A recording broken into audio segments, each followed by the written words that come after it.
Hello' everyone, কি খবৰ তোমালোকৰ? এতিয়া আমি পঢ়িম বাউঞ্চি পঢ়িম। বাউঞ্চি পঢ়াৰ আগতে আমি এতিয়া চাব লাগিব যে কি বাউঞ্চি ফ'ৰ্চটো ক'ৰ পৰা আহিছে। আৰ্কিমেডিক প্ৰিন্সিপাল চোৱা, when a body is immersed in a fluid, either wholly or partially, it is lifted up or bounced by a force called bouncing force, which is equal to the weight of the fluid displaced by the body. কিমান force দিয়ে? যিমানখিনি fluid displace হৈছে body, যিমানখিনি fluid মানে বডিটোৱে displace কৰিছে সিমানখিনি তোমাৰ মানে ফ'ৰ্চ হেৰি কৰিছে, মানে কি বুলি কয়, এক্সাৰ্ট কৰিছে। বুজি পাইছে বাউঞ্চ ফ'ৰ্চটো? তো একৰ্ডিং টু আৰ্কিমেডিছ প্ৰিন্সিপাল কি হয়? According to Archimedes principle F B is equal to কি হ'ব? Buoyant force is equal to weight of the liquid, weight of the displaced liquid, আৰু এইটো কি হ'ব? ৰ'জ জি ভি হ'ব। বুজি পাইছা? তো ইয়াতে তোমালোকে এইটো চাব পাৰা, এইটো এটা ফ্লুইড ফ্লোটিং কৰিছে, হয় নাই? আধা সোমাইছে। তো এই গোটেই বডিটোৰ চেণ্টাৰ অফ গ্ৰেভিটি জি, আৰু এইটো হ'ব চেণ্টাৰ বাউঞ্চি। চেণ্টাৰ বাউঞ্চিৰ পৰা এফ পিটো ওপৰত গৈছে আৰু জিৰ কাৰণে ৱেইটটো তলত আহিছে। ক্লিয়াৰ হৈছে? এতিয়া তোমালোকে এই দুটাৰ মাজৰ গেপটো কিমান হয়? এই দুটাৰ মাজৰ গেপটোতো এইটো টোটেলটো এইটো হ'ব h/2 আৰু এইটো হ'ব স্মল h/2। তো ডাঙৰ h/2 মাইনাছ স্মল h/2টো হ'ব, এইটো গেপ হ'ব। এতিয়া তোমালোকে এটা কথা মনত ৰাখিব লাগিব যে কি, এটা কথা মনত ৰাখিব লাগিব, ৱেইট অফ বাউঞ্চ ফ'ৰ্চ মানে কি? Buoyant force is equal to weight of the water displace, হয় নাই? মনত ৰাখিবা, buoyant force is equal to weight of the water displace which is equal to weight of the wooden block. কিমানখিনি water displace হৈছে, যিমানখিনি wooden ব্লকৰ ৱেইটটো, wooden ব্লকৰ যিমান ৱেইট সিমানখিনিয়েতো আমাৰ হেৰিটো ডিছপ্লেচ হৈছে না। উডেন ব্লকটোৰ যিমানখিনি ৱেইট হয় সিমানখিনিতো ৱাটাৰ ডিছপ্লেচ হৈছে। তো buoyant force is equal to weight of the water displace which is equal to weight of the wooden block. তো weight of the water displaced মানে কি? Rho g V. ৰ' মানে ৱাটাৰৰ G, আৰু ভিটো হ'ব ৱাটাৰ ডিছপ্লেচৰ ভলিউমটো, আৰু ইয়াৰে কিমান হ'ব? উডেন ব্লকটোৰ ৰ' জি ভি, ৰ'টো হ'ব উডেন ব্লকটোৰ আৰু ভিটো হ'ব উডেন ব্লকটোৰ ভলিউমটো, weight of the wooden block. আৰু এইটো গোটেই ভলিউমটো দিব লাগিব। আৰু ৱেইট অফ দ্য এইটো কিমানখিনি ডিছপ্লেচ হৈছে, ভলিউম অফ ৱাটাৰ ডিছপ্লেচ কিমান হ'ব? Which is equal to volume of immersed portion of the body. সেইটো কথা মনত ৰাখিবা, volume of water displaced is equal to volume of immersed portion of the body. যিমানখিনি ভলিউম সোমাইছে, suppose এইটো কেছত কি হ'ব, ইমানখিনি ভলিউম সোমাইছে, তো ইমানখিনি ভলিউম ৱাটাৰ ডিছপ্লেচ হৈছে। তো ইয়াৰ ভলিউমটো ওলাই দিলে আমি ৱাটাৰৰ ডিছপ্লেচ ভলিউমটো আমি ওলাব পাৰিম। বুজিছা? তাৰপিছত তোমাৰ এইটো এটা বডি, এইটো বডিটো তোমাৰ চোৱা, দুটা বেলেগ বেলেগ ফ্লুইড, তো দুটা বেলেগ বেলেগ আমাৰ কি হ'ব? বাউঞ্চিং ফ'ৰ্চ থাকিব। তো F B is equal to buoyancy force is equal to আমি কি লিখিব পাৰোঁ? ৱেইট অফ দ্য বডি, হয় নাই? ৱেইট অফ দ্য বডি এইটো হৈ গ'ল, বাউঞ্চিং ফ'ৰ্চ এইটো হৈ গ'ল। বাউঞ্চিং ফ'ৰ্চ ইজ ইকুৱেল টু কি হ'ব? ভলিউম অফ ৱাটাৰ ডিছপ্লেচ, তো ৰ' জি এইচ, ৰ' জি ভি, আৰু ভিটো কি হ'ব? Volume of water, volume of the body inside the water. তো এইটোৰ ভলিউমটো এইটো লিখিছোঁ, আৰু এইটোৰ ভলিউমটো আমি এইটো লিখিছোঁ। আৰু এইটো কি আছিলে? এইটো weight of the body, weight of the বডিত যোনটো ভলিউম আছে টোটেল ভলিউমটো লিখিব লাগিব। তো এইটোৰ পৰা আমি ওলাইছোঁ। বুজি পাইছা? এতিয়া তোমালোকৰ এইটো যদি চোৱা, তোমালোকে এইটো ভলিউম আৰু এইটো ভলিউম, হয়নে? এইটো এনেকৈ সোমাই আছে। তো F1 plus FB1 plus FB2 is equal to weight of the body. বুজিছা? এতিয়া F B is equal to W হৈ গ'ল। ডাব্লিউ হ'ব ৰ' জি ভি, এইটো গোটেই বডিটোৰ ৱেইটটো, গোটেই বডিটোৰ ভলিউমটো। আৰু এফ বিটোৰ কাৰণে কি হ'ল? যোনটো বডি সোমাইছে, ৰ' জি ভি মানে লিকুইডটো কিমানখিনি ডিছপ্লে হৈছে, আৰু ভলিউমটো আমাৰ যিমানখিনি লিকুইডটোত যিমানখিনি ভলিউম সোমাইছে সেইটো।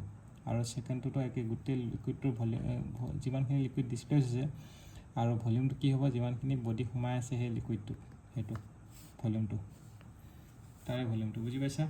তো সেইটো নেক্সট তোমালোকে জানিব লাগিব টাইপছ অফ ফ্লোটিং বডি কি কি আছে। এটা types of ইকুইলিব্ৰিয়াম of floating body কি কি আছে? এটা ষ্টেবল ইকুইলিব্ৰিয়াম, এটা আনষ্টেবল ইকুইলিব্ৰিয়াম, আৰু নিউট্ৰেল ইকুইলিব্ৰিয়াম, হয়নে? এই তিনিটা বস্তু কেনেকৈ মনত ৰাখিবা? তোমালোকে ফ্লোটিং বডি বুলি মনত ৰাখিব নালাগে, জাষ্ট মনত ৰাখা যে কি টাইপছ অফ ইকুইলিব্ৰিয়াম। তাৰ আগতে এটা লাইন আছে চোৱা, note, center of buoyancy is the centroid of the center of buoyancy to কি হয় center of buoyancy is the centroid of the displaced volume যোনটো ভলিউম ডিসপ্লেসড হৈছে তাৰ চেণ্টাৰটো বা তুমি এনেকৈ ক'ব পাৰা যিমানখিনি ভলিউম অবজেক্টটোৰ পানীৰ তলত সোমাই আছে সেইখিনিৰ চেণ্টাৰ অফ ভলিউম বা ডিসপ্লেসড ভলিউমটোৰ চেণ্টাৰ অফ বাউন্সি তেনেকৈ ক'ব পাৰা বুজিছা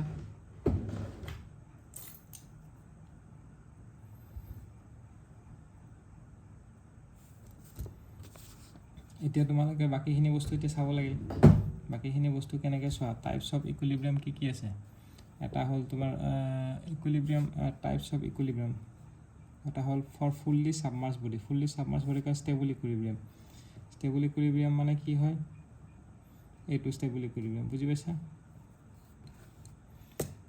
ষ্টেবল ইকুইলিব্ৰিয়াম মানে কি হয় য'ত ক'ৰবাত যদি আনষ্টেবল কৰি দিয়ে আকৌ নিজৰ জাগাত ঘূৰি আহি পাই যাব সেইটো হ'ল ষ্টেবল ইকুইলিব্ৰিয়াম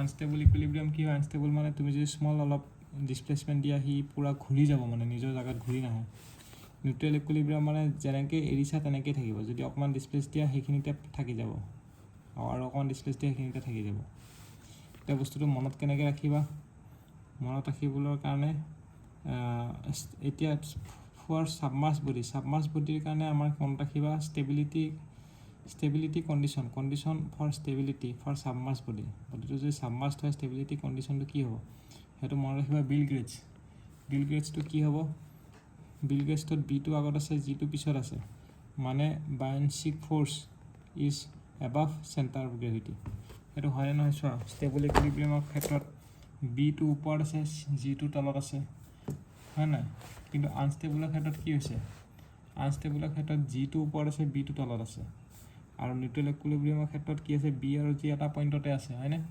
তেনেকুৱা ধৰণৰ কথা আৰু তোমালোকে যেতিয়া মনত ৰাখিবা ফ্লোটিং বডিৰ কাৰণে ফ্লোটিং বডিত আমাৰ আৰু এটা বস্তু আহি যায় মেটা চেণ্টাৰ মানে কি কোনটো পইণ্টত অসিলেট কৰিছে মানে কোনটো পইণ্টৰ চেণ্টাৰত অসিলেট কৰিছে সেইটো হ'ল মেটা চেণ্টাৰ বা এনেকৈ মনত ৰাখিব পৰা ইয়াৰ লাইন অফ একশ্যন আৰু ইয়াৰ লাইন অফ একশ্যন মানে এইটোৰ যোনটো লাইন আছে চেণ্টাৰ লাইনটো তাৰ লাইন অফ একশ্যনটোৰ পৰা বায়ঞ্চিকৰ লাইন অফ একশ্যনটো ক'ত ইণ্টাৰচেক্ট কৰিছে ইয়াৰ চেণ্টাৰ লাইনটোৰ লাইন অফ একশ্যনটোৰ পৰা বায়ঞ্চিক ফ'ৰ্চটোৰ লাইন অফ একশ্যনটো য'ত ইণ্টাৰচেক্ট কৰিছে সেইটো মেটা চেণ্টাৰৰ সেই পইণ্টটোতে সেই পইণ্টটোৰ চেণ্টাৰতে অচিলেট কৰিছে তো ফ্লোটিং বডিৰ ক্ষেত্ৰত মেটা চেণ্টাৰটো আহি যায় তো সেইকাৰণে মনত ৰাখিবা মহাত্মা গান্ধী mg এতিয়া m2 যদি ওপৰত থাকে g2 যদি তলত থাকে তেতিয়াহ'লে এইটো ফ্লোটিং বডিৰ কাৰণে ষ্টেবল কণ্ডিশ্যন হয় বুজি পাইছা কণ্ডিশ্যন ফৰ ষ্টেবিলিটি এতিয়া এইটো ডায়েগ্ৰামত যেতিয়া m2 ওপৰত আছে g2 তলত আছে তো এইটো ষ্টেবল হ'ব তো আমি সেইখিনি বস্তু ইয়াতে পঢ়িছোঁ মানে সেম কথাকে হা সেম বস্তুকে এখন বুকত দিয়া আছে এটা মেটাসেন্ট্ৰিক হাইট মানে কি হয় মেটাসেন্ট্ৰিক হাইট মানে বেলেগ কোন হয় g আৰু m ৰ মাজৰ ডিসটেন্সটো metacentric height the distance between the centre of gravity of the floating body and the meta centre is called metacentric height বুজি পাইছা এটা যোনটো মেটাসেন্ট্ৰিক হাইট আছে তাৰে ডিসটেন্সটো কিমান হ'ব মানে মহাত্মা গান্ধীৰ ডিসটেন্সটো কিমান হ'ব মেটাসেন্ট্ৰিক হাইটৰ g আৰু m ৰ মাজৰ ডিসটেন্সটো হেতু কেনেকৈ মনত ৰাখিবা মহাত্মা গান্ধী ইণ্ডিয়ান ভিজা মাইনাছ বিল গ্ৰেটছ মানে মহাত্মা গান্ধী ইণ্ডিয়ান ভিজাটো পাইছে কিন্তু বিল গ্ৰেটছে নাপালে সেইকাৰণে মাইনাছ কৰিছোঁ ইণ্ডিয়ান ভিজাৰ পৰা বিল গ্ৰেটছটো বুজি পাইছা এনেকৈ মনত থাকিলে মহাত্মা গান্ধী ইণ্ডিয়ান ভিজা মাইনাছ বিল গ্ৰেটছ এতিয়া যোনটো বিল গ্ৰেটছ আছে সেইটোতো জানা চেণ্টাৰ বাউন্সি আৰু জিৰ মাজৰ ডিসটেন্সটো আৰু আইটো যোনটো হ'ব আইটো মানে কি এইটো সাপোজ এটা ফ্লোটিং বডি তো এতিয়া ফ্লোটিং বডিৰ এৰিয়া মোমেন্টটো এইটোৰ সাইডৰটো ওলাবা নে টপৰটো ওলাবা নে কোনটো ওলাবা আমি ওলাম টপৰটো area moment top view area মোমেন্টটো আমি ওলাম top view area moment of immersed portion মানে কি এতিয়া এইটো ডায়াগ্ৰামতে চোৱা আইটো কি হ'ব এতিয়া আইটো কি হ'ব এই ডায়াগ্ৰামটোৰ কাৰণে আই ভ্যালুটো কি হ'ব top view area moment of immersed portion মানে ইয়াৰ টপ ভিউটো কি হ'ব এটা সাৰ্কুল হ'ব এটা সাৰ্কুলৰ কোনটো ৰেডিয়াছ ল'বা ডাঙৰ আৰটো ল'বা নে তলৰ সৰু আৰটো ল'বা আমি এই সৰু আৰটো ল'ম যোনটো ইমাৰ্জ পোৰ্শন যোনখিনি জায়গাত ইমাৰ্জড হৈ আছে সেইখিনি পোৰ্শনৰ সাৰ্কুলৰ ৰেডিয়াছটো ল'ম এইটো আৰু ইয়াৰ এৰিয়া মোমেন্টটো ল'ম ইয়াৰ এৰিয়া মোমেন্টটো কিমান হ'ব π/64 d to the power small d বা small twice r to the power 4 হ'ব বুজি পাইছা এইটো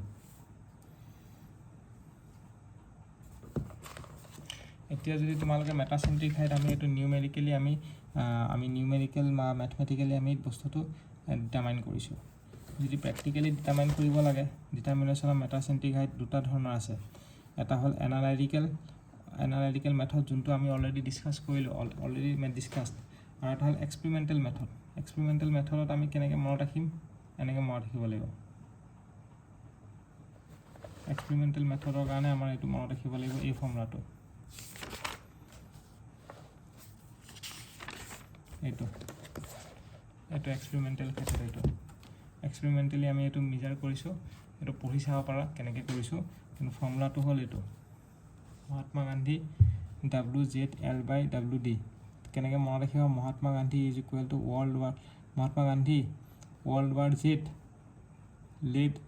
লেড বাই হোল ডক্টৰ মানে ৱৰ্ল্ড ৱাৰ মুভিখন মহাত্মা গান্ধীটোতো মনত ৰাখিবই লাগিব আৰু এইটো কি world war Z led by whole doctor মানে তুমি দেখিছা ন ৱৰ্ল্ড ৱাৰ জেড মুভিখন সেই তাৰ কথাটো কৈছে মানে এই ডক্টৰবোৰে যে কেনেকৈ ঠিক কৰিছিলে হেৰিটো লাষ্টত ভেকচিন দি পেলাই তো সেইটো কথা কৈছে মানে এইটোতো মহাত্মা গান্ধী তাৰপিছত ইকুৱেল চাইনটো দিবা তাৰপিছত কি বোলে world war Z led by whole doctor সেইটো আৰু ডাব্লিউটো কি হয় ডাব্লিউটো এইটো ৱেইটটো হয় ৱেইট এলটো কি হ'ব জেড মানে কি হ'ব জেড মানে হ'ব ডাব্লিউ আৰু মেটা চেণ্টাৰৰ মাজৰ ডিষ্টেঞ্চটো ডাব্লিউ আৰু মেটা চেণ্টাৰৰ ডিষ্টেঞ্চটো হ'ল জেড বুজি পাইছা আৰু এল কি হ'ব এল মানে এই তলৰ যোনটো আমি বব ৰাখিছোঁ যোনটো পাম্প বব যোনটো ৰাখিছোঁ সেইটো যোনটো অচিলেট কৰে তাৰ সেই লেংথডালৰ এই পাম্প ববটোৰ এই লেংথটো হ'ব এল হ'ব পাম্প ববটোৰ এল ডিষ্টেঞ্চটো হ'ব এল বুজি পাইছা সেইটোৱে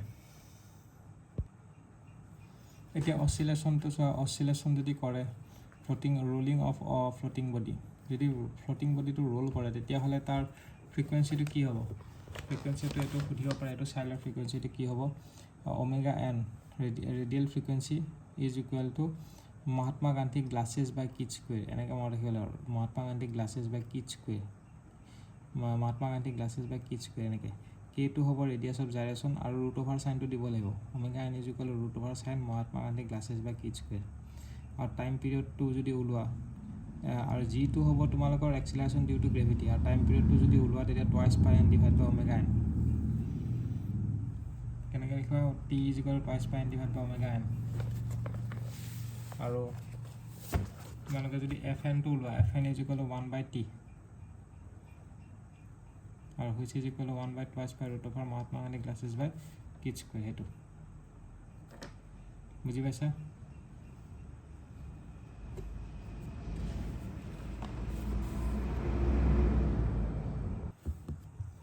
নেক্সট আহি গ'ল তোমালোকৰ হেৰি এটমস্ফিয়াৰ প্ৰেছাৰটো কেনেকৈ ভেৰি কৰে এইটো ইকুৱেশ্যনত ভেৰি কৰে P is equal two P not E to the power -GZ/RT এটমস্ফিয়াৰ প্ৰেছাৰটো তেনেকৈ ভেৰি কৰে তো তোমাক যদি সোধে এটমস্ফিয়াৰ প্ৰেছাৰটো কেনেকৈ ভেৰি কৰে এক্সপনেনচিয়েলি ভেৰি কৰে আৰু এইটো গেটত আহিছিলে ইকুৱেশ্যনটো এটমস্ফিয়াৰ প্ৰেছাৰটো কেনেকৈ ভেৰি কৰিব এক্সপনেনচিয়েলি ভেৰি কৰিব আজিৰ ভিডিঅ'টো ইয়াতে শেষ কৰিছোঁ নেক্সট আমি আৰু কণ্টিনিউ কৰিম